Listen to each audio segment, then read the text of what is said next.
चंगलक्पगी मतमनी थाजा लेसना होइदा लामी लेसना होइगी सुमांगदा लेप्तुना लेसना हाइदुना कौरमी पोइरई कौरिबदो तारदुना मपालोंदा थोलई थाजा ओइरंबदुदा नोकफेट तौदुना लाइरो थाजासु पोइरईबु उबदा इकाइरमी थाजा लेट्रो लई चंगो होय थाजादो लेसनागी कादा चंगई लेसना नहान मखै लेनरुदबगी कादो सिंदुकली थाजा नोमी तौदुना इस ngasiday thapak kayam pharamiko nupisa laisna so thazada yenglei ngasai la oirga ausida laibani nina thaza so laisna gi phamungdo da phamtharai yana tawri ni beba ima so kaithel sakhi ada ngasiday khoida chaksa kharsi ko yarni da ai jarai gi yare ko sida iga puna samina dawni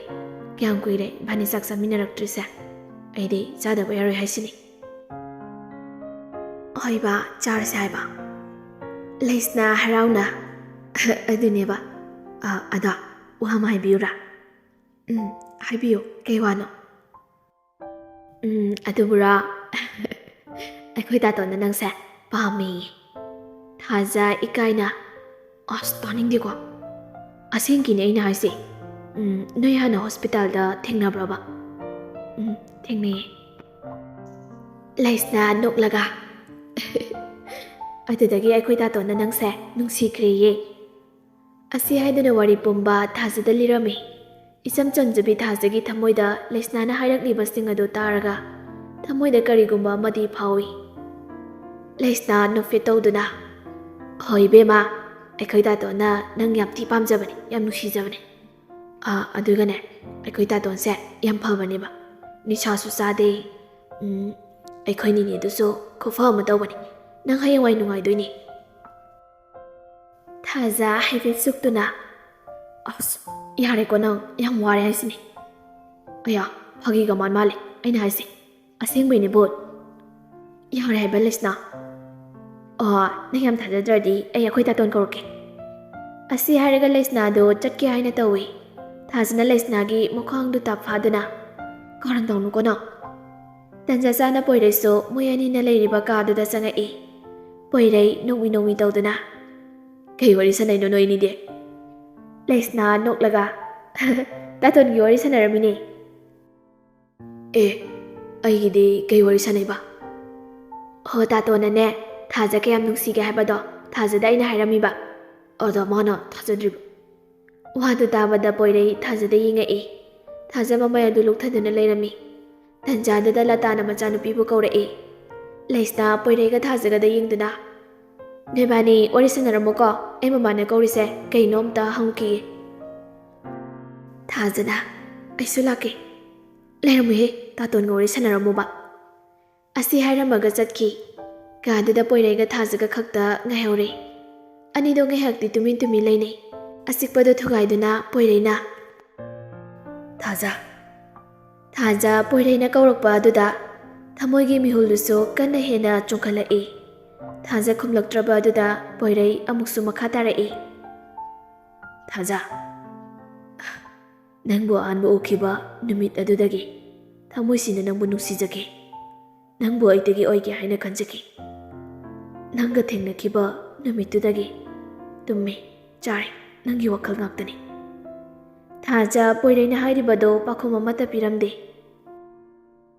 poirei thaja da yengduna Thaja kaigina nangna tumina leribadi aisa yamaina dabra Thaja tapna adugi nati taton aidi lairabi lukrabi na yokpane taton noiga thak yamna khenaida aduna taton ga janaga daba ama thibiyo poirei thaja da yengduna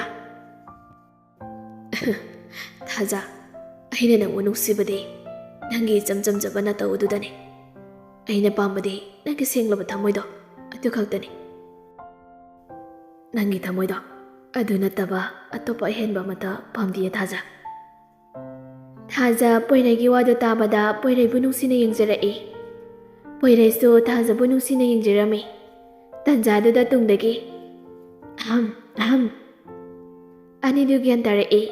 Anidu tungon thoktuna yenga'e. Laisna noktuna leirambado ubada poiraidi ikaiduna kadudagi thokre. Thajasu ikairaduna thoke haiduna tawi.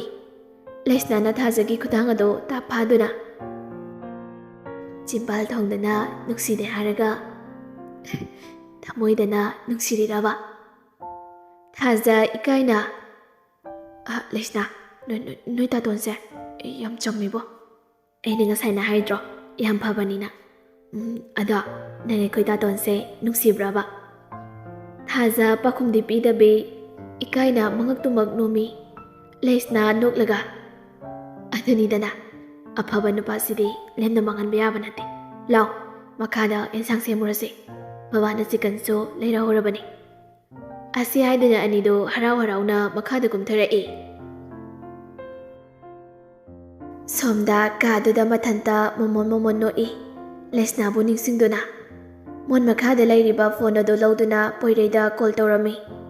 Poiraiso phone ado paira'e. Hello, yam thajadaba mi ama call tawraisina kay leirage. Nangonagi mateng amta lawge haiduna call tawraini. Kay mateng no hairo kay no. Laisnagi number amta piro. Adugi ore. Adubudi pirake. Ada nangso ngaktinga ehe. Kay ngakliba. Namanabagi saida hopsaba ngamba nangse. Aidi yam nga eh. Nangi saisu nasunatana nasanupiduba. Adu oirasu isan nupi oirambaine. Aina number pido shisu. Aikoi saiga asengbodo oiramaba. Hatokadamni kango. Thayenba noklaga. Adu boigi ralo. Aigi lamhelaba thamoisigi marali. Ihare bondo number do WhatsApp toina text torage. Hoi tawro. Asi haina duna ani adu phone thamnarami. Poiraiso Laisnagi number adu thoyenbada tharami.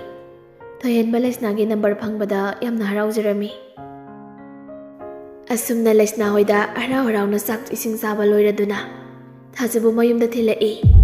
Thaja higi mamang thong adu launa hangduna leirami. Thaja wakalda. Kaino, aikoi mana thonga launa hanglaga thamisiba. Asi khana makoi punna changai. Ure ikenglakta taduna leiriba thabagi thawa yaudraba haksang adu ubada. Thaja pakhana kana laura'e. Ima! Thaja mamagi thawa yaudraba haksang adugi manakta chensilaktuna. Mamagi thawa yaudraba haksang adubu kokhatuna kaplami. Ima! Nangkidawrage? Ima! Nachala'e! Se! Hukalo ima!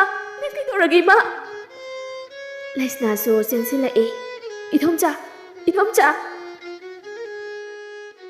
Thaja mamagi thawa yaudraba haksang adubu konduna angaubi amagum gapchari. Ima! Kaino nangna tawrumiba mataw asibo? Najabu kanada sinapirambage. Naja kanaga lihaw aino. Se! Ima! Awalo! Najabu thadawtuna nang chatpa yaruye. Awalo mama! Thajana mamagi thawa yaudraba haksang adu konduna kapadu uraga. Poirai yamna nungairamdi. Laisna na thajabu themjinbirami. Laisna! Ima se mukta hongdokpiyo. Macha ibu chawnaba yoklakpada wajirami imane. Ima! Najana kauba se tadrabo. Se! Ima hawgalo. Najabu nungsidrabo. Se! Amukta hawgalo. Asi haiduna kapli. Laisna kaptuna thajabu themlami. Thaja! Se! Idomcha se ikoina kaurabasu. Tarari! Idomcha se wari hai. Se! Pothajarasano. Hawdokpiraroi se. Thaja kaptuna. Laisna! Ay ima yauduna karamna hingo haibado. Ima na kanada kari lankibagino. Ima bo asuk mihat hina hatpiribasibo. Minung silaitraba mihat pa. Nakoisu ngasi ay na ima kaina magiwari pa. Kapliba sinagi hena waba kapoyo ko. Thajana kapalaw bagi khonjel adu tabada lekai miyam susangai. Thabagi oiramiba mataw adu ubada lekai miyoi kharana pulis ta pau pirami. ꯊꯕꯥꯒꯤ ꯊꯋꯥꯏ ꯌꯥꯎꯗ꯭ꯔꯕ ꯍꯛꯆꯥꯡ ꯑꯗꯨꯕꯨ ꯄꯣꯁꯠꯃꯣꯔꯇꯦꯝ ꯇꯧꯅꯕ ꯍꯥꯏꯗꯨꯅ ꯊꯕꯥꯒꯤ ꯊꯋꯥꯏ ꯌꯥꯎꯗ꯭ꯔꯕ ꯍꯛꯆꯥꯡ ꯑꯗꯨꯕꯨ ꯄꯨꯅꯕ ꯇꯧꯔꯝꯃꯤ꯫ ꯊꯥꯖ ꯃꯃꯥ ꯄꯨꯈꯤꯗꯧꯔꯦ ꯈꯪꯂꯗꯨꯅ "ꯏꯃꯥꯕꯨ ꯄꯨꯈꯤꯅꯣ! ꯀꯔꯥꯏꯗꯅꯣ ꯏꯃꯥꯕꯨ ꯄꯨꯒꯗꯕꯒꯤ ꯇꯧꯔꯤꯕꯗꯣ? ꯏꯃꯥꯕꯨ ꯊꯅꯃꯣ! ꯏꯃꯥ, ꯅꯪ ꯆꯠꯈꯤꯅꯣ! ꯏꯃꯥ, ꯅꯆꯥꯁꯨ ꯏꯃꯥꯒꯤ ꯅꯇꯨꯡ ꯏꯜꯂꯛꯀꯦ! ꯏꯃꯥ, ꯅꯪ ꯆꯠꯈꯤꯅꯣ! ꯅꯪ ꯆꯠꯈꯤꯅꯣ!" ꯊꯥꯖ ꯀꯞꯇꯨꯅ ꯂꯥꯎꯍꯧꯏ꯫ ꯄꯨꯂꯤꯁ ꯒꯥꯔꯤꯗꯨꯁꯨ ꯃꯔꯤ ꯊꯧꯗꯣꯛꯈꯤꯔꯝꯃꯤ꯫ ꯊꯥꯖ ꯂꯩꯃꯩꯗ ꯐꯝꯊꯗꯨꯅ ꯃꯃꯥꯕꯨ ꯄꯨꯈꯤꯕ ꯃꯥꯏꯀꯩ ꯑꯗꯨ ꯌꯦꯡꯗꯨꯅ ꯄꯦꯟꯅ ꯀꯞꯆꯔꯤ꯫ ꯂꯩꯁꯅꯥꯁꯨ ꯊꯥꯖꯕꯨ ꯊꯦꯝꯂꯤ꯫ ꯄꯣꯏꯔꯩ ꯊꯥꯖꯒꯤ ꯃꯇꯧ ꯑꯗꯨ ꯌꯦꯡꯕ ꯉꯝꯗ꯭ꯔꯗꯨꯅ ꯃꯃꯩ ꯑꯗꯨ ꯂꯩꯊꯣꯛꯇꯨꯅ ꯈꯥꯡꯂꯤ꯫ ꯊꯥꯖꯒꯤ ꯌꯨꯝꯗ ꯂꯩꯀꯥꯏꯒꯤ ꯃꯤꯌꯥꯝ ꯑꯃꯁꯨ ꯂꯥꯛꯑꯝꯃꯤ꯫ ꯄꯣꯏꯔꯩꯒ ꯂꯩꯁꯅꯥꯒꯁꯨ ꯂꯦꯛꯑꯝꯃꯤ꯫ ꯊꯥꯖꯗꯤ ꯑꯍꯤꯡ ꯑꯗꯨ ꯇꯨꯝꯗꯕꯤ ꯀꯞꯇꯨꯅ ꯑꯗꯨꯝ ꯂꯩꯔꯝꯃꯤ꯫ ꯅꯣꯡꯉꯥꯜꯂꯦ ꯊꯕꯥꯒꯤ ꯑꯁꯤꯕ ꯍꯛꯆꯥꯡ ꯑꯗꯨ ꯄꯣꯁꯠꯃꯣꯔꯇꯦꯝ ꯇꯧꯔꯕ ꯃꯇꯨꯡ ꯁꯨꯁꯥꯏꯠ ꯅꯠꯇꯦ ꯍꯥꯏꯕ ꯈꯪꯂꯤ꯫ ꯃꯤꯑꯣꯏ ꯈꯔꯅ ꯍꯥꯠꯄꯅꯤ ꯍꯥꯏꯕꯁꯨ ꯈꯪꯂꯤ꯫ ꯂꯩꯀꯥꯏ ꯃꯤꯌꯥꯝꯁꯤꯡꯅ ꯃꯤ ꯍꯥꯠꯄ ꯄꯨꯊꯣꯛꯇ꯭ꯔꯤ ꯐꯥꯎꯕꯗꯤ ꯑꯁꯤꯕ ꯍꯛꯆꯥꯡ ꯂꯧꯈꯤꯔꯣꯏ ꯍꯥꯏꯗꯨꯅ ꯋꯥꯀꯠ ꯃꯤꯐꯝ ꯆꯠꯊꯔꯝꯃꯤ꯫ ꯊꯥꯖꯗꯤ ꯑꯌꯥꯝꯕ ꯃꯇꯝꯗ ꯀꯞꯇꯨꯅ ꯁꯨꯝ ꯂꯩꯔꯝꯃꯤ꯫ ꯂꯩꯀꯥꯏꯒꯤ ꯑꯍꯜꯁꯤꯡ ꯇꯥꯟꯅꯗꯨꯅ ꯑꯁꯤꯕ ꯍꯛꯆꯥꯡ ꯑꯗꯨꯕꯨ ꯃꯊꯧ ꯃꯉꯝ ꯄꯥꯡꯊꯣꯛꯅꯕ ꯍꯥꯏꯗꯨꯅ ꯌꯨꯝꯗ ꯄꯨꯊꯔꯛꯈꯤ꯫ ꯊꯥꯖꯅ ꯃꯃꯥꯕꯨ ꯀꯣꯟꯗꯨꯅ ꯄꯦꯟꯅ ꯀꯞꯆꯔꯤ꯫ ꯂꯩꯀꯥꯏ ꯃꯤꯌꯥꯝ ꯆꯪꯗꯨꯅ ꯊꯕꯥꯒꯤ ꯊꯋꯥꯏ ꯌꯥꯎꯗ꯭ꯔꯕ ꯍꯛꯆꯥꯡ ꯑꯗꯨꯕꯨ ꯄꯣꯠꯂꯣꯏꯔꯝꯃꯤ꯫ ꯊꯥꯖ ꯃꯃꯥꯕꯨ ꯄꯨꯈꯤꯕꯗꯨ ꯎꯕꯗ ꯀꯞꯇꯨꯅ "ꯏꯃꯥꯕꯨ ꯄꯨꯈꯤꯅꯣ! ꯏꯃꯥꯕꯨ ꯊꯝꯕꯤꯔꯝꯃꯣ!" ꯑꯁꯤ ꯍꯥꯏꯗꯨꯅ ꯆꯦꯟꯁꯤꯟꯒꯦ ꯍꯥꯏꯗꯨꯅ ꯇꯧꯔꯝꯃꯤ꯫ ꯂꯩꯀꯥꯏꯒꯤ ꯅꯨꯄꯤꯁꯤꯡ ꯑꯗꯨꯅ ꯊꯥꯖꯕꯨ ꯐꯥꯔꯝꯃꯤ꯫ ꯊꯥꯖ ꯀꯞꯇꯨꯅ ꯂꯩꯍꯧꯏ꯫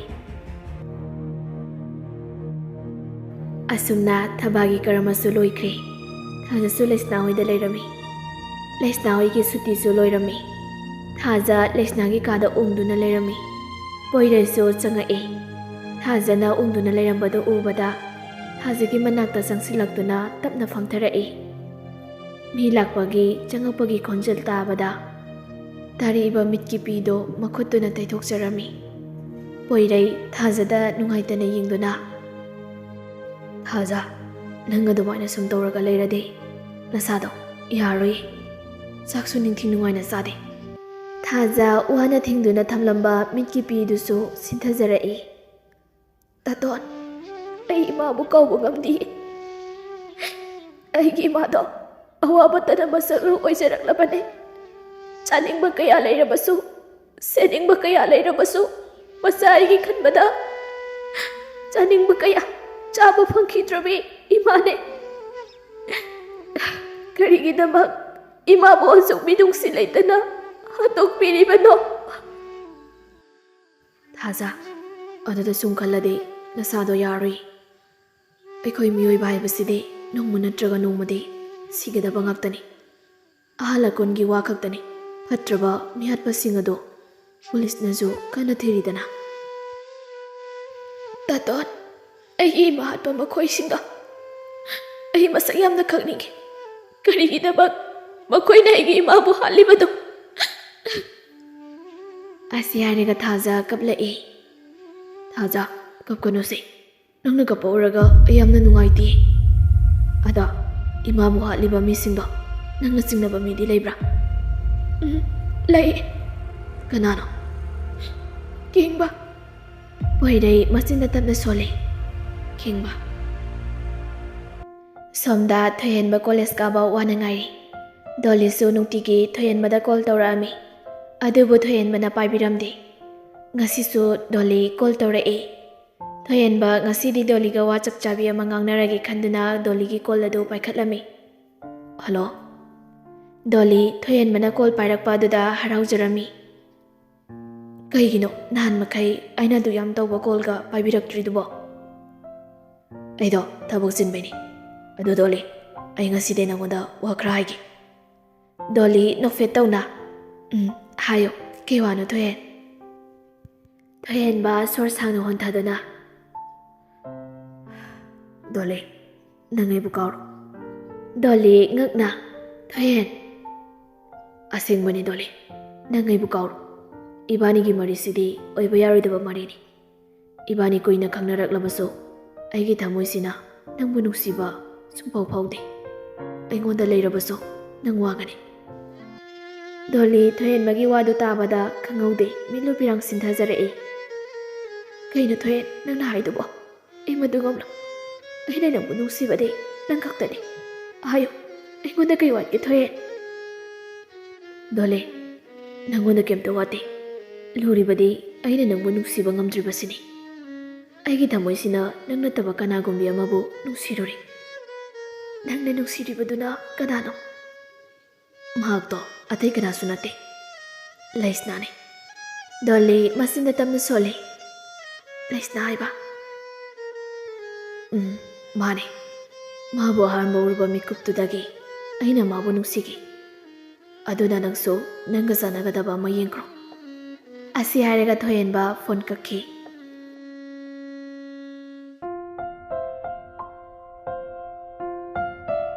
Ngasigi tangkak asi matang asida loisinjari. Mayamna channel asibu nuksibiduna like, share, comment, subscribe tawbiramo.